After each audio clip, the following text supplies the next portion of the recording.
Hello everyone, এখন আমরা এসেছি মল রোডে। তো সকালবেলা যেহেতু বেরিয়ে গেছিলাম, আমরা এখানে আসতে পারিনি, ওই জন্য এখন এই জায়গাটা পুরো দেখবো যে এখানে কি কি দোকান আছে। তো চলো যাওয়া যাক। প্রথমেই এখানে সোয়েটারের দোকান তো ভর্তি রয়েছে, তাছাড়াও গিফট শপ কিন্তু প্রচুর রয়েছে।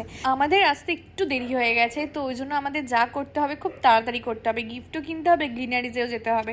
তো এই যে ফাইনালি আমরা গ্লিনারিজের সামনে এসে গেছি। এখানে একটু আগে ফটো তুলবো, তারপর যাব ভেতরে খাওয়া দাওয়া করতে। তো চলো যাওয়া যাক। পাহাড়ে 8:30 মানে বিশাল ব্যাপার। তো ওই জন্য আমাদের হাতে আধ ঘন্টা আছে, তার মধ্যে আমাদের তাড়াতাড়ি গিয়ে খেতে হবে। তো এই যে ভেতরটা গ্লিনারিজের, তো চলো কিছু বেকারিজ আইটেম তোমাদের দেখাই, আর আমরাও কিছু নিই খাওয়ার জন্য।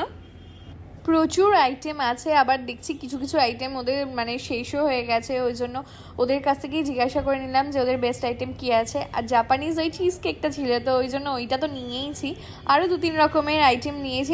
এখানে বেকারিজ আইটেম, কুকিজ ভীষণ ভালো পাওয়া যায়। তো এই দেখো, আমরা এই কুকিজটা নিয়েছি আর এই 3 রকমের কেকগুলো নিয়েছি আমরা।